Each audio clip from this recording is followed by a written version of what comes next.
with Working Options and our special guests, Amika and Accenture with her colleagues. I'm Claire McMaster, the Programme Manager for Working Options. You may well have already participated in some of our Career Pathways programme. So very warm welcome back to this element, if that is you, or very warm welcome anyway, for you to find out a lot more now about the valuable sort of sector that we're going to be talking about, raising awareness for you from Accenture about the different career opportunities and pathways available, and giving you an opportunity to discuss some key skills and qualities that Accenture in particular are looking for as an insight into their recruitment process. It's a great opportunity for you to think about taking your next steps into the world of education and then into trading, into the world of work, and a great opportunity to be inspired by our guests here today and motivated to secure your future roles. The session is being recorded, so you can look over it again or share it with your colleagues and friends. And I am delighted to invite today Accenture and Amika and her team. There will be an opportunity for you to ask questions at the end after we've heard from everyone, so please have those ready. You can pop them in the chat as we're talking as well, as they come up. So please share those. It's a great way now of getting as much information from our experts as you would like. So very warm welcome, Amika and your team, and I'll hand over to you to start today's masterclass for us. All right, thank you. Thanks. Welcome everyone. Just do a quick round of introductions. Unfortunately, not everyone was able to actually join the call. So at the moment, you've got myself, Amaka. I'm a senior recruiter at Accenture, and I manage the apprenticeship programs for London and for Warwick. We have also got some apprentices joining us at the moment. So we have Luke and we have Magaya. Hopefully I pronounced your name correctly and I didn't butcher it, but you'll get to meet them a little later on when they do their Q&A. So please make sure you've got some questions for them, ask them anything you'd like about their experience as apprentices or their experience at Accenture. Okay, and some of my colleagues may be able to join a little bit later on, so you may get to meet them as well. Okay, so just having a quick look at the agenda. So we are going to find out a little bit more about Accenture, a little bit more about our programs, our application process, stroke interview skills, and we get to have our Q&A, which is again where you get to find out more about the apprentices and their experience at Accenture. Okay, so moving on, just a little bit of information about Accenture for those of you who don't actually know who Accenture are. So we do have a video, but not sure that that's going to play. So I may stop sharing and then get somebody from Working Options to actually play the video for us. Is that what you'd like to do, Claire? Is that best? I can, certainly, yes. Okay, let me stop sharing. Yeah. Just bear with me while we swap screens here.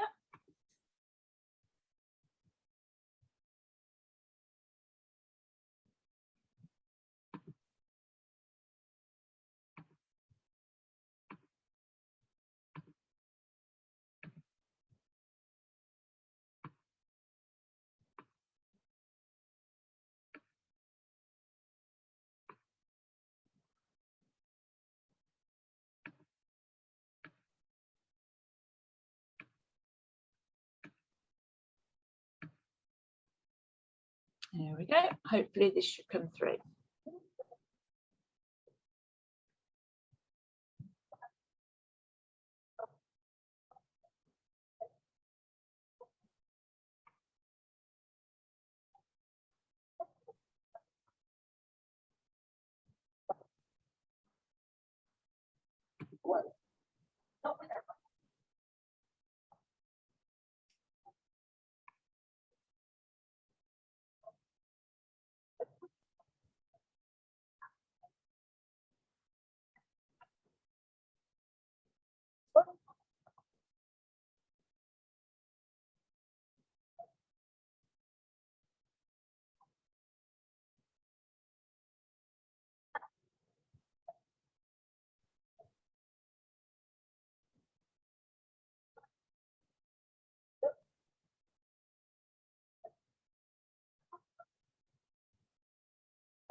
Okay, so I'm not sure if you guys actually got to hear that because I unfortunately couldn't, but we can post the video in the chat just in case you didn't, but I couldn't, there was no sound for me, so I'm not sure if you guys were able to hear anything.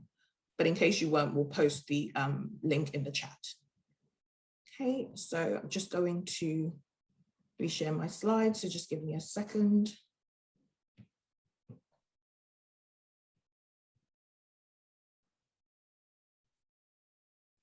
Okay, so hopefully you can all see my screen. I'm just going to go into a little bit of information about what Accenture actually do. So we're one of the world's leading consulting and tech organizations, and we achieve amazing things for clients every day. Again, you'll get to find out what some of that is like from our apprentices a little later on.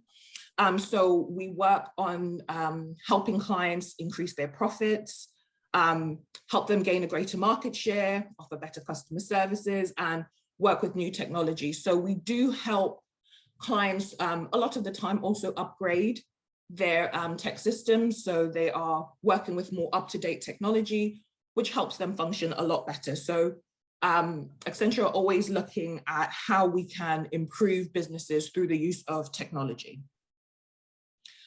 Okay, so at the moment we have 624,000 employees worldwide. So obviously that's not just in the UK and Ireland because we are a global organization.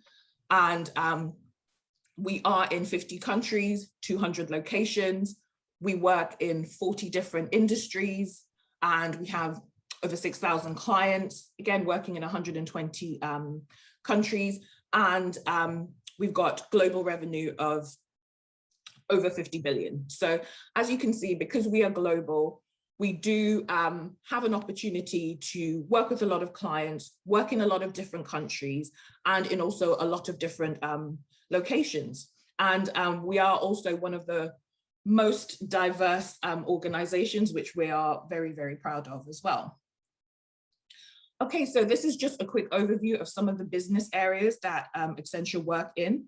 I'm going to focus mainly on technology, simply because our apprenticeship programs are within the technology field, but we also have areas within strategy and consulting, interactive, and operations. But for the purpose of the event today, we're going to focus mainly on technology. And we work with clients to deliver business transformations, use innovative technology services, and deep industry experience. Okay, so just a quick overview of some of the few benefits of working at Accenture. So you have an opportunity to join a variety of different societies when you're working at Accenture, and also the ability to develop new societies. If you find that there is a society that you're interested in, but there is no actual group or club or society, you can develop your own as well. So you've got an opportunity to also upskill and train yourself in different areas as well. There are so many inclusion and diversity networks. It's a good way to network as well, because networking is really big at Accenture. That's one of the ways that a lot of our apprentices and consultants and analysts do get onto projects. It's through networking. You also have 3 paid volunteer days per year. So that means 3 paid days a year where you get paid to actually carry out some charity work. So charity work that you may be interested in. We have a whole team that works on different opportunities that you could join. So you could find, for example, maybe helping out at a shelter, maybe helping build some things for school kids as well, you know, working with school kids, working with the community, depends on what you're interested in, but you do have an opportunity to actually get into the community and volunteer. And you've also got a generous holiday allowance. So our apprentices are entitled to 25 days annual leave. Okay, so just going into our apprenticeship programs now. So we have apprenticeship programs in 5 different locations, so that's all across the country. And as I said, I manage London and Warwick, but we've also got opportunities in Newcastle, Manchester, and Edinburgh. For the purposes of this call today, we're going to focus mainly on London and Newcastle because those are our actual biggest areas. So although all of our apprenticeship programs are under the umbrella of a technology degree apprenticeship program, there are slight differences with all of them. So if you're interested in applying, it's important that you look at the specialisms and the training providers and also the entry requirements because there are slight differences between all of them. Okay, so having a look at a closer look at our London apprenticeship program. So the starting salary for this program is 21,500 and it moves up to 23,650 in your second year. And at the end of your third year, you do get accelerated onto a grad wage, which is 29,000. Okay, so this program is a great opportunity for you to obtain a BSc degree in digital and technology solutions with a specialism in IT consulting. So the great thing is you do have an opportunity to learn and earn at the same time. So you'll be attending the University of East London 1 day a week, and for the rest of the week, you will actually be on client site working with clients. It's a 3-year program, so it's important for us to make sure that we mimic the same kind of pathway as a university degree would be. So if you decided to do exactly the same degree at university, it'll take you exactly the same time, but the benefit is you will complete it with a lot of work experience, and that's what essentially you want to have, 3 years worth of work experience. But you do also get the opportunity to develop expertise across a range of capabilities. So that includes digital, web, data, cloud computing, application project management, and infrastructure development. So of course, the program is based in London, and there is a minimum of 80 UCAS points in order to join the program. And you don't necessarily need to have completed any IT subjects or any STEM subjects in particular. You just really need to have a passion for technology. And what I mean by passion for technology is that you are keeping up to date with all the new technology that is out there. You have a keen interest in it. You might be teaching yourself some programming languages, e.g. how to code, that kind of thing. So you are taking the initiative to keep yourself up to date, and you have a genuine interest in technology.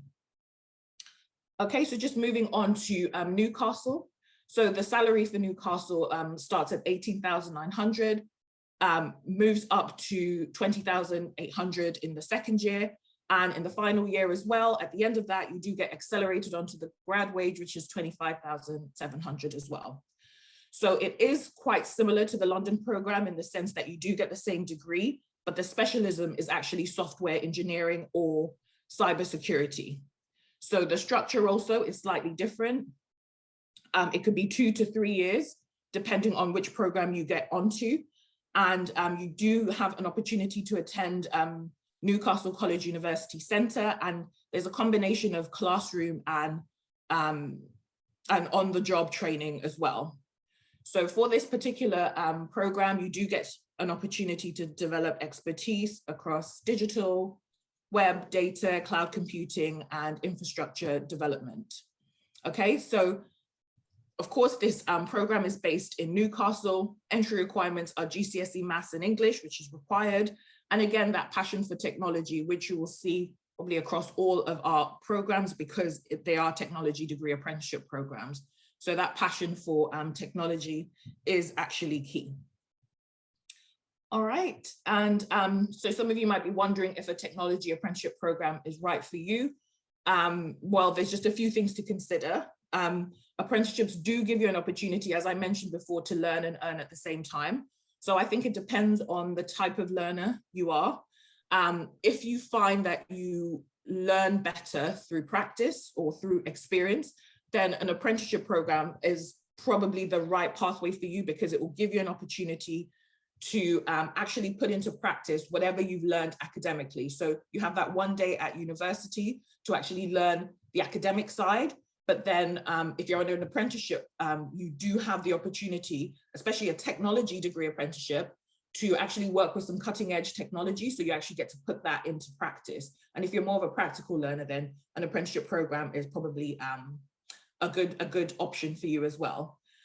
If you enjoy finding solutions to challenging and complex problems, so if you are a keen problem solver, that's the kind of thing that you'd probably be doing on your program when you're working with clients. And if you've got an interest in developing some skills around some of the areas I already mentioned earlier, then it's probably worth you considering. Okay, so I'm just going to quickly go into our application process. So we've got a 4-step process. The very first step is your digital application. So we have a platform called Head Start, which is where you would essentially upload your digital CV. So I'm sure most of you already have CVs. So this first step shouldn't be too complex for you. You're just pretty much converting it into a digital CV and uploading it onto our platform. One thing I will say is make sure that you put all your work experience, not just paid work experience. So if you have worked on projects, if you've done any volunteer work, if you've done anything with, say, the Prince's Trust or anything like that, make sure you put that down because you don't want to leave any gaps in your digital CV. So make sure you put down all the information as possible, as much information as possible. And for the second step, it's the online assessment. So if you're successful at the first step, you'll move on to the online assessment. And our online assessment is an engaging, kind of immersive online assessment because it gives you an opportunity to complete a few different exercises, but it gives you an opportunity to find out what life would be like if you're working at Accenture through doing these exercises. The great thing is it's not timed, so you don't have the time constraint, so you can start and stop and go into different ones as well. So the best advice I can give is just to take your time as you complete it, but there's no real way to prep for it. So just take your time and just answer the questions as honestly as possible. Okay, and if you're successful at the online assessment stage, you'll then move on to our virtual assessment center. So our assessment centers at the moment are virtual. They've been virtual since the pandemic hit. So we're still going to carry on with them being virtual for now. And again, this gives you more insight into what life would be like working at Accenture through carrying out a few different exercises. There's also an exercise that you will carry out with another candidate on the day. So that would be a paired exercise. And you'll also have a one-to-one strength-based interview with an assessor such as myself.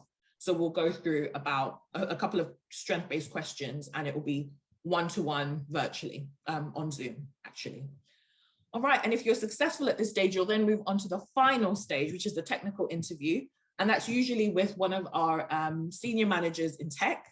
And it's really the final stage just to ensure that you are the right candidate for the role. So that's a quick overview of our assessment process. Just want to highlight that if you are interested in applying and you feel like there are some barriers that may prevent you from performing as well as you'd like, then make sure that you let us know because we can make some reasonable adjustments for you all the way throughout your application. So for example, if you've got any visual impairments, anxiety, dyslexia, just make us aware. And that goes for any applications that you have for anywhere else. I doubt it's only Accenture doing this. I'm sure all organizations make reasonable adjustments. So if you let us know, then we can put those in place for you. Okay. All right, so just moving on to a little bit of information about how we actually assess you at Accenture. So there are several different things that we look for, and one of the main things are Accenture strengths. So we look to see if you have the right strengths for the particular roles you've applied for, and those can vary from role to role, but for the apprenticeship roles, they tend to be similar, and it tends to be what I mentioned earlier, that keen interest in technology. If you are analytical, you are interested in problem solving, you know, trying to ensure also that you are conveying that all the way throughout the application process. So we are aware and can identify those Accenture strengths. So we have moved away from competency-based testing quite a few years ago to strength-based testing. And that's because we're more concerned with the strengths that you have. So not really looking at what you've done in the past, but how you would perform if you were put into the role.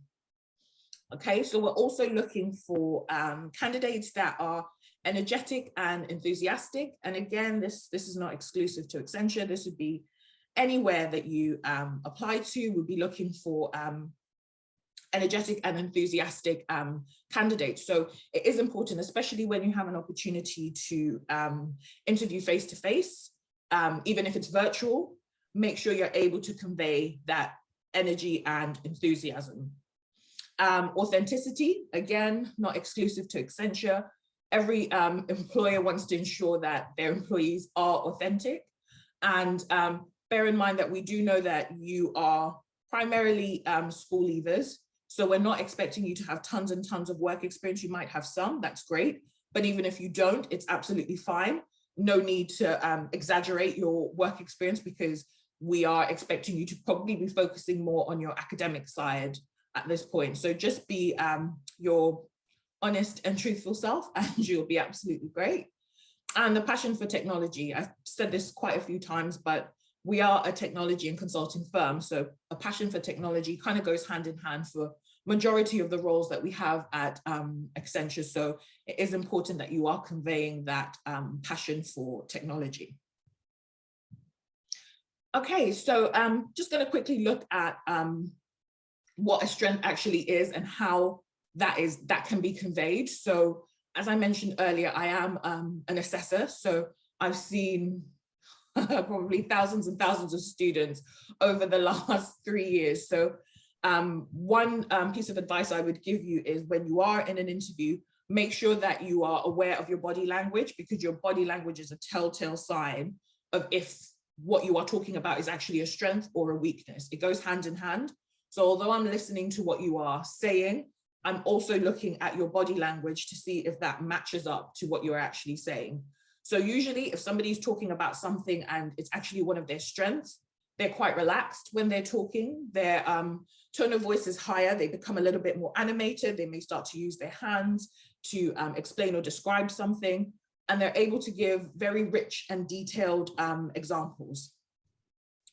But when they're talking about something that is not necessarily a strength, probably more of a weakness, your body language does give you away a little bit, because you tend to be a little bit more anxious, a little bit more agitated, maybe a bit more fidgety. Sometimes your responses can come across as inauthentic, and you're not able to give those rich, detailed examples. So they're fewer examples, they're shorter examples. So it is important to not just focus on what you're saying, but make sure that your body language is also in line with that, okay? And just a few top tips for using your strengths. So it's really important that you do your research. Again, this is not just for Accenture, this is any organization you apply for. Fortunately for us at Accenture, we are a global firm, so there is a lot of information online. There are a lot of case studies, there are a lot of projects that Accenture has been involved in. So when you are prepping for an interview, sometimes it can be a little bit overwhelming just because there is so much information. So my advice is to pinpoint the particular areas that you are interested in. So Accenture does a lot of things and a lot of projects. You might want to narrow it down to a few of the projects that you find interesting, or the few of our policies that you find interesting, maybe more down our diversity and inclusion route, and focus on those, because when you are then talking about those with an assessor such as myself, if it's something that you're genuinely interested in, it will usually come across and I'll be able to see that. So rather than just reciting figures, pinpoint the things that you have a genuine interest in, and it really comes across in the interviews. Okay, think about your unique strengths. So this one can be tricky sometimes, because it's quite difficult for us sometimes to actually pinpoint what our strengths are. So I would say, if you're struggling to kind of pinpoint what you are good at, utilize people in school like your teachers or your career service. There's also a lot of quizzes online that help you kind of determine your actual strengths. So make sure you're using all these tools that are available to you and trying to kind of home in on your skills, because in order for you to be able to convey your skills, you need to know what your skills are. So I would say start off with pinpointing your skills. For those of you that already know what your strengths are, make sure this is something that you're highlighting throughout your applications, whether it's written applications, whether it's you know, kind of face-to-face interviews, just make sure you're highlighting those, because those are indeed your strengths. And bear in mind that we all have strengths. Some strengths come to us naturally, some strengths we've had to work at, but everybody has got certain things that they are better at than other things. Okay. Be proactive and ask questions. So I would say make sure you have at least 1 or 2 questions to ask the interviewer after your interview, just to show your interest in either the role or the organization. It depends. I would say stay away from probably asking things to do with wage or salary, because usually that is advertised already, or if you do get the role, you'll find out. But I would say focus on things that are more related maybe to your progression in your role. So how you will progress in the role, maybe a little bit more information about the kind of people you'd be working with, the kind of clients you'd be working with, that kind of thing, to show more of a keen interest in the actual role or the program. Okay, showcase your teamwork skills. So this is really important, especially when you come to an assessment center and you have to work with somebody else. It is really, really important that you're able to showcase those teamwork skills. And you have to bear in mind that employers will put that in place for that very reason, to see how well you work with others. So when you do have a joint or a team exercise, make sure that you are contributing to the conversation, because if you don't contribute, then they've got nothing to kind of assess you on because you didn't say anything. But equally, it's a fine balance. Do not speak over people or cut people off, because then it shows you're not working very well with others. So we want to hear from you, but we also want to hear from others. So make sure it's a nice fine balance. You're asking other people their opinion, you're bringing them into the conversation, and you're not just dominating the conversation and just speaking on your own. Make sure it is actually a team effort. Okay, and show you're passionate. Okay, so we kind of touched on this earlier. Just make sure you're able to convey how passionate you are about the role, because as I said, every employer wants to have employees that are passionate about what they're doing. So make sure it's something that you convey all the way throughout. Okay, and dress code. So I know that a lot of us are working virtually now. I've been working virtually now for over a year, but it doesn't mean that we can get away with going to a virtual interview in like pajamas. It would be nice, but we can't. Okay, so just bearing in mind, firstly, what the dress code is for that organization. So for Accenture, we're pretty much smart casual.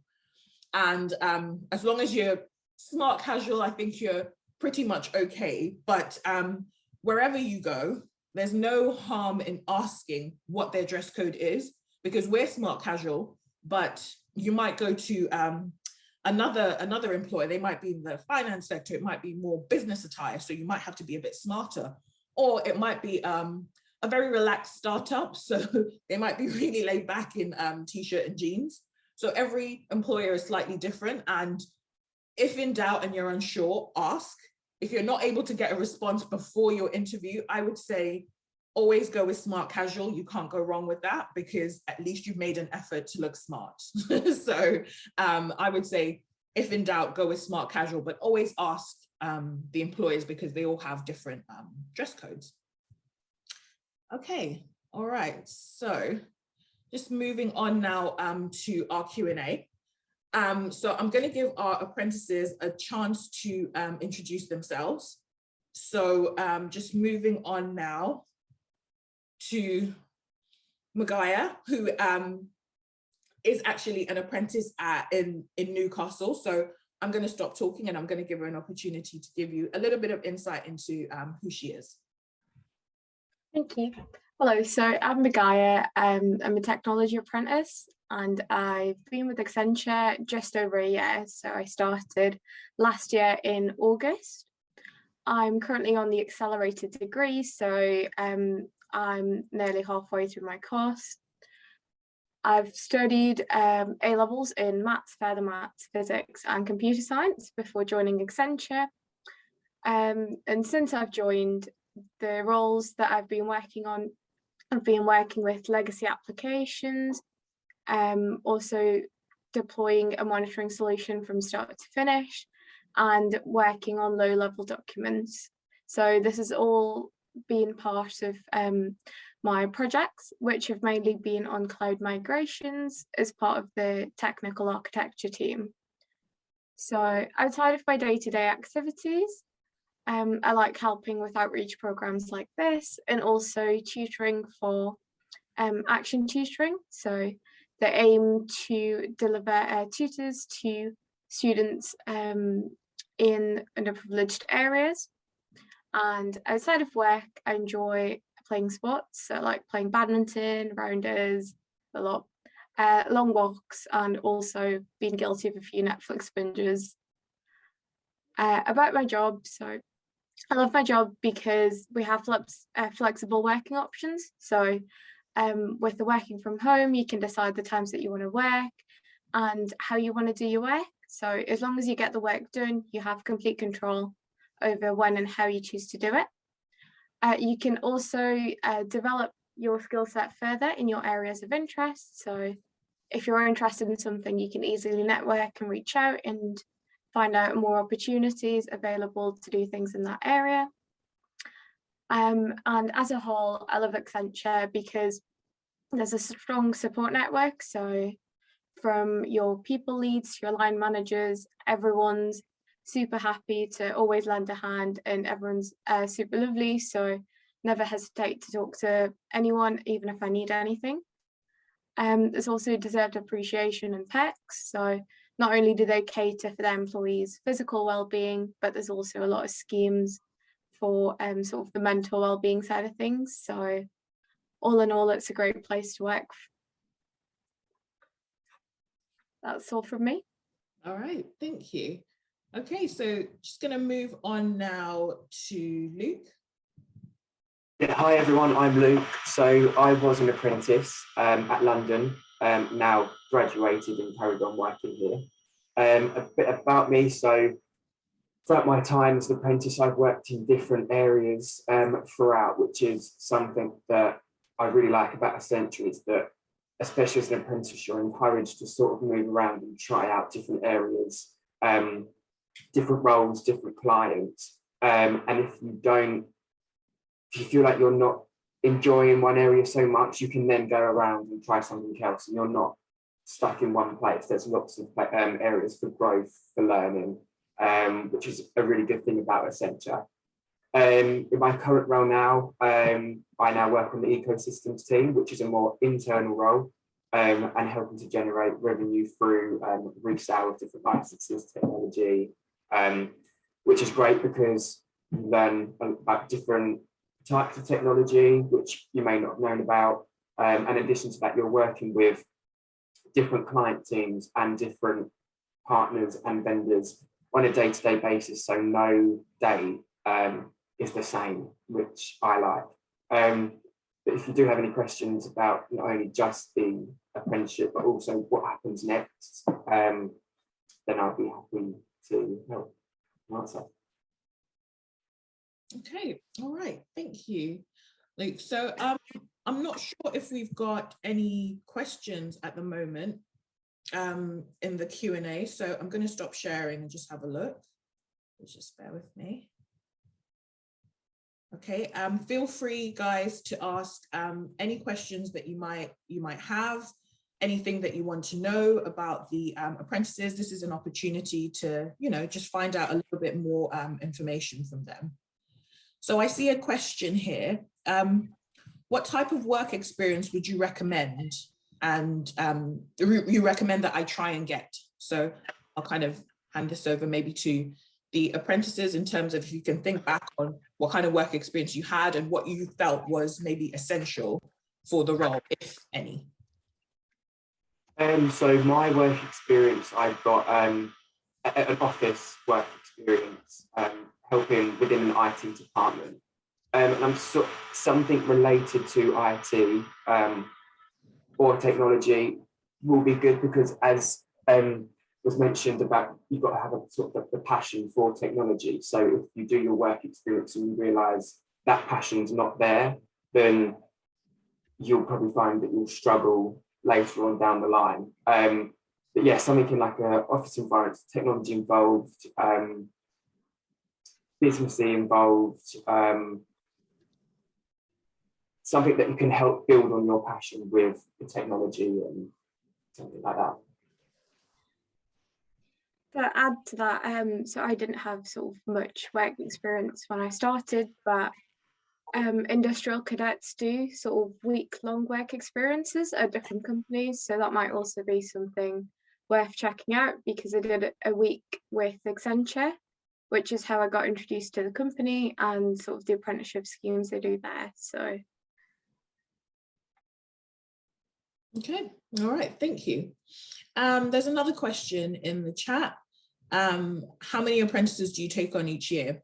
Okay, so there isn't a set number of apprentices we take on each year because we rely on the business need. So we don't just say we're going to take on 100 apprentices every year. It really depends on what the needs of the business are. And that's simply also because we want to make sure that when we take you on, we actually have projects and roles for you. We don't want you to come into the business and you are essentially doing any kind of menial tasks. We want you to get straight in, stuck in, working with clients and straight onto projects. So it does vary depending on location and business need. But I would say if you've got any interest in any of the apprenticeship programs, please just apply as soon as possible. They will be all opening on the 1st of November. Okay, I see another question in there. Is it easy to move around departments within Accenture? So just to clarify, when you say departments, if you mean departments within technology, then that is the aim for the tech degree apprenticeship program. So it's a 3-year program. And essentially, we want you to have a nice rotation around different areas of technology. So you are gaining a variety of different skills. So it will be within technology as opposed to different areas of the business, but yes, different areas of tech. And I don't know, Luke, if you want to add anything to that, seeing as you're now on the grad program. Yeah, so within the apprenticeship itself, as you say, they're within technology. So you could be doing things such as, well, you could move between different sectors, so like financial sector, health and public sector. You can move around that way. You can move in terms of roles, so technical roles, non-technical roles, technical being like testing, coding, non-technical being project management, business change. Then after the apprenticeships, I've moved from what they call client work, so working directly for clients, onto an internal role, which is the ecosystem. So there's the flexibility there. So that's where the movement is within the different areas. So you can get a good amount of experience. And then that's what I sort of did. I sort of saw where my interests were. I realized that I'm not so much a technical person, so I stuck with like the project management, the business and analyst roles, and worked my way around. But it's good to try them all and see what you do like and what you don't like, and then at least you've got the experience in them to say you tried it, but it's not for you. Okay, so looking at the other questions, does Accenture support people that move to different cities? So we don't have a specific scheme to support people moving to different cities, which is why we've tried to have quite a few different programs in 5 different locations across the UK, just so that apprentices have an opportunity, or prospective apprentices have an opportunity to apply for the one that is closest to them. So you do have to bear in mind that, of course, at the moment, everything is virtual. We are in quite a virtual world, but we're hoping that in time things do get better and go back to normal. And you would be expected to be at least an hour away from your main office, which will be located in the city that your program is in. So we tend to encourage candidates to be as close to that kind of office as possible. So we don't have a specific scheme to help you kind of move, but of course, if you want to, absolutely up to you, but you do have to take into consideration the different cost of living in different cities as well. So for example, London being unfortunately one of the more expensive cities to live in. So if you're moving to London from somewhere else, you do have to take into consideration just how expensive it is and make sure that you're actually able to survive, to rent somewhere and be okay. So we'll give you advice in that sense and kind of put you in touch with other apprentices, but we don't have a specific scheme available. And another question there, since London specializes in IT consulting, does that mean you can't do that in any other location? So as I said, different locations have different options. So it depends on where you actually want to study, but IT consulting is predominantly London. Warwick, Newcastle, Edinburgh, and Manchester have different specialisms, but it doesn't mean that you won't get a chance to do some IT consulting, because some of it kind of crosses over and laps over, and it also depends on the kind of projects you're on. So even though there are specific specialisms, that doesn't mean that that's all you're going to be doing. We like to give apprentices quite a varied experience, just so that by the time they complete the program, they have a good understanding of what areas of technology they're actually interested in. Can I just add on to the previous question? So about the different cities one, it's sort of like a different aspect to it, the way so Accenture before obviously was all virtual, and hopefully we can get back to it. There are sort of out of town projects. So if moving around was something that you were interested in, and for example, you're London based, but there's a project up in Preston or Liverpool or Manchester, you have the ability to move with the project. So they'll put you in a hotel for the week. You'll have like dinner and stuff, all expensed for. And that if that's something that you're interested in, that is something that is an option. I've done that a couple of times. But it can be fun, especially as an apprentice, because it's a good way to meet new people. You've got things paid for. It's just nice to try out different areas. But that, in that aspect, you can do that, but not so much like a permanent move.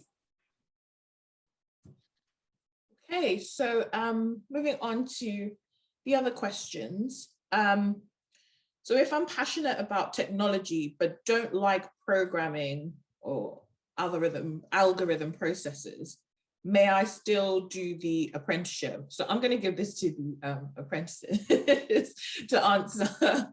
And yeah, go for it, guys. So even if you aren't, I think it depends, if you're not too keen on programming as a whole, that might be a bit of an issue if you're doing a technology degree. But if it's just sort of the algorithmic processes, then there's plenty to do still within technology. You might be responsible for deploying other solutions, and there's a lot to get your hands stuck into. So you won't just be limited to one thing. And I think also how you do it depends, because probably the standard and the way that processes have been done currently might not match sort of the scale that we do it in Accenture. So it might be worth just sort of keeping an open mind and giving it a shot. If you don't like it, then obviously you can talk to your line manager about it and figure something out. But I would say it's still worth a shot, even if you don't think you do like the algorithmic processes. Yeah, and just adding on to that, so I can sort of relate to that question. So I went into the apprenticeship very open-minded, wanted to learn new things. I realised that programming, algorithm, that kind of thing wasn't my best aspect to it, but the support that you get from the uni and the people at Accenture, it gets you through it, and you are still able to do it. Whether you don't get it or not, it's still, you're still able to do it, and the support that you get for it, they help you with it. They can, as you say workarounds to it. They don't let that, if you like technology but not so much programming algorithms, don't let that put you off. Okay, all right, thank you. So moving on to the next question, where else in the country do you offer apprenticeships? So we have programs in London, Warwick, Newcastle, Manchester, and Edinburgh. So those are the 5 locations we have at the moment. And next question is, do apprentices come together as a group to support each other? So I'll hand this over to you guys as well.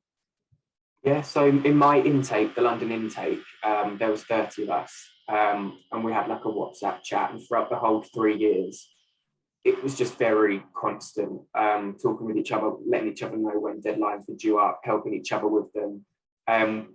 You do, like there is socials for apprentices throughout, so you can bond with like the other apprentices, and you do build up connections within there, and you do find yourself supporting each other. You are like one group going through it together, so you can always rely on each other to get through it if you are struggling. Same here. We've got our like WhatsApp group chat, and we see each other every week at uni. So through there, we've built up those kind of friendships, and we can support each other that way as well. And we also encourage apprentices to have a little events committee, especially during the pandemic, so they can actually put together some virtual events, so they can get to meet each other virtually, might it be, and at least engage and network as well. Okay, so I think those are all the questions. Again, if you've got any more, feel free, but I think I'm going to now hand it back to working options. And Claire, do you want me to share my screen? Because I think you had a QR code on one of the slides. Hopefully it was on the end of yours that you sent over to us. Have you got it there with you, or? Yeah, just bear with me. Yes, if you wouldn't mind sharing your screen. We do have absolutely, as Amika said, a QR code that goes through to a Slido feedback survey. It's really quick. So while I'm just finishing off here and rounding up, if it's possible that you could go on to that and have a go at answering those questions for us, that would be amazing. Your feedback is invaluable to us, and we can use that then to also make sure that we're hitting the right things for you guys, that you get the right information that you require, and we can make sure that Accenture as well gets the feedback of how much you've probably enjoyed this session. So it just leaves me to say thank you so much. An amazingly informative session from the mouths of the people who've experienced the apprenticeships you have to offer as well.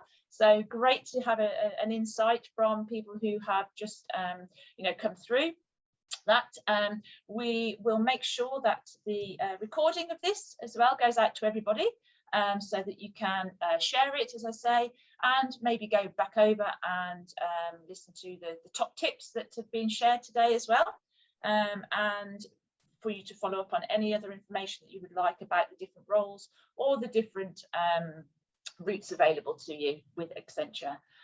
So just a little reminder that the video will be sent out and also on our website as well in the Student Zone. And if there are no other questions at the moment, just for me to say thank you once again to Accenture and the amazing team here for their time, sharing such a insight into what's available for our young people, and sharing the opportunities with them. It's been really, really informative, as I say, and I think we've got some students that will be looking into a very bright future with you guys if they do choose to follow you in your apprenticeship routes. So thank you so much. Thanks everyone for their time. And we'll round it up there, and we'll make sure that this information gets out to everyone once again. So thank you very much indeed. Thank you. Thank you.